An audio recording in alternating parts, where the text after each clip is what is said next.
my name is Sarah Heim. Thank you for having me here today. Today I'm going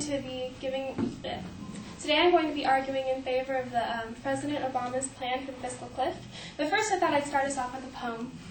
This is Two Boxes by Shel Silverstein. Two boxes were walking down a road when one turned into the other. If you're a box and I'm a box, then you must be my brother. Our sides are thin, we're caving in, we mustn't get no thinner.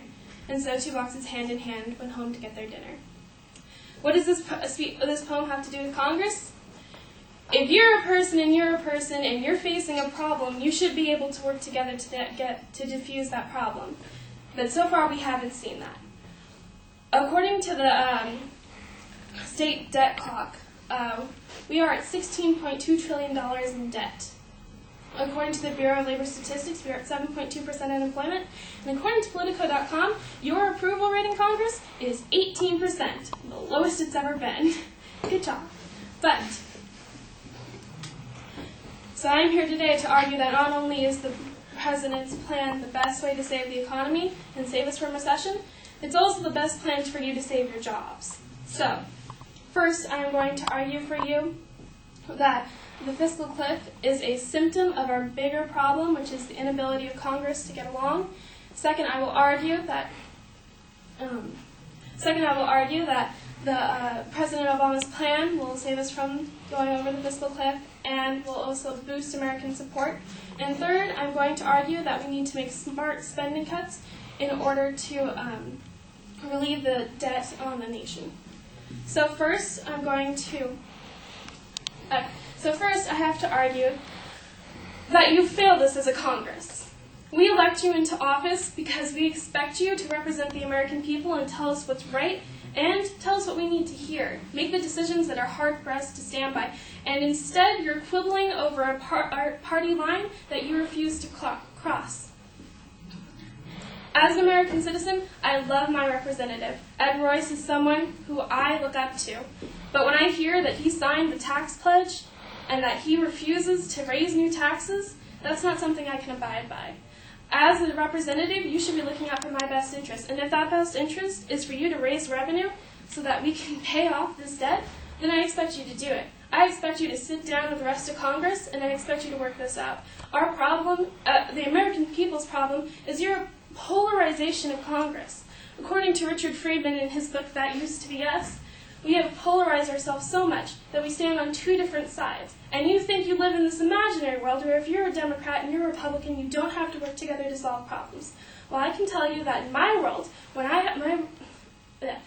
my fellow employees are Republican or Democrat, I have to work together with them to solve our problems. And it doesn't work that you can just freeze Congress and wait for the other one to play chicken. So, this brings us to how we can kind of solve this problem. How can you bring yourselves back up from this? The lowest approval rating. And that is President Obama's plan. Now, how is President Obama's plan going to help you? Well, for one thing, according to Nancy Cook, 60% of Americans, when leaving exit polls, so that they agree that the top 2% of this country should have an increased taxes. So that's the majority of this country. That's 60% right there that can help boost your approval rating. Secondly, we knew President Obama's plan before re-election that he planned to increase taxes on the wealthy. And yet, you think that we don't. You think that by electing President Obama, that was just us going, well, he's cute. No, that was us saying that we approve of his plans and we approve of what he's doing for our economy. Other than that, we know that the tax increases will work. We've found this because of historical example. Well, let's see. For Republicans, we've got Ronald Reagan, a man who implemented tax revenues or increased revenues when really he implemented taxes. Of all the tax cuts he took off our economy, he implemented 40% of what he took off by the end of office. Clinton implemented taxes that ended up getting us into a surplus. And I know that you all are afraid. You're afraid because of the last example, George H.W. Bush, who implemented more taxes when he saw that our economy was going down, and that got him kicked out of office. But this is a solution for you. As I said, we want taxes. We want them to be taxed. We want this kind of plan. And that's what the American people want, and you need to do that because you are our representatives. And yeah, you might get kicked out of office. But we didn't elect you into office so you could stay there forever. We elected you into office so that you could do something for us, so that you could work for us, and you're not working for us. So this brings us to our third, and the opposition. Grover Norquist, someone who I'm sure you Republicans are familiar with, Ed Royce, is that he wants us to just take the sequester, that tax cuts need to be implemented for everyone, and that we should just take the straight spending cuts across. Well, I'm saying that that's not enough. We need smart spending cuts. We need to sit down and have a smart answer to our economy, not just this mismatch of, well, they extended and it can't kick down the road and now we're just going to let it happen. No, we need you to sit down and come up with a plan that's going to save our economy. And we need to do that through not taking the sequester and implementing smart spending cuts. Where do these spending cuts need to be? They need to be in our health care, they need to be in our Social Security, and they need to be in our defense. For Social Security, we spend 30% of Social Security on the last year of life. That's more than we spend on education. So the first 18 years of life, we don't spend as much as we spend on the last year of life for people on Social Security. Or healthcare, sorry. And that's just atrocious. We are not paying for the future, we're paying for the past. We're paying to keep this going. And so that brings me to healthcare. Healthcare needs to have a spending reduction as well because for what we pay for all of it, we are a disease kind of not curing nation. We don't cure diseases. We just kind of help them along. We just kind of numb you up until you can't feel the pain and then just keep going. What's an example of this? I went to the doctors the other day. I told them I was a little sad about being overweight. They suggested I start on antidepressants. Let's not talk about how to cure people. Let's talk about putting them on more drugs. Let's talk about that. That's what our nation's healthcare system is. And then finally, our military. Our military system needs to be redone because we spend so much on it. And why do we spend so much on it? We spend so much because the military will come up with a budget. They will submit it to you.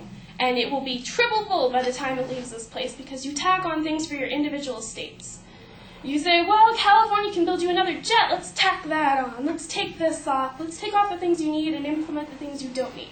Because that is how we treat our military. Someplace where states can just get more cash to do whatever they want. And so these spending cuts need to be enacted in order for this, in order for the debt to go down, but also so that our spending in the future can go down. Because all that spending is going somewhere. We go over by about $1 trillion every year, but $1 trillion is going places. It's going to help our country. Like, it's not like Congress is it's not like you guys are throwing a party in the streets. You are spending that money at places where they need it. You just need to spend it smartly. You need to start asking tough questions. You need to start babying the American people and start telling us what we need to know and making the cuts that we need. So, in this speech, I have argued that mainly you need to start getting along. I feel like I'm talking to 5-year-olds. You guys need to start crossing party lines and start talking to people. You guys need to start talking to your constituents and understanding that we're not supporting you standing on the Democratic side and the Republican side. We want you to stand on the middle side and tell us what we need to hear. So, I have argued that the problem is your guys' inability to talk to one another, and your demonizing and your polarizing of this establishment. I have argued that President Obama's plan is the only way to save you guys from losing your jobs and from going into recession. And finally, I've argued that we need to make smart spending cuts and smart decisions in order to save us from recession and really save our establishment. I thank you for your time today, and I hope you have a wonderful afternoon.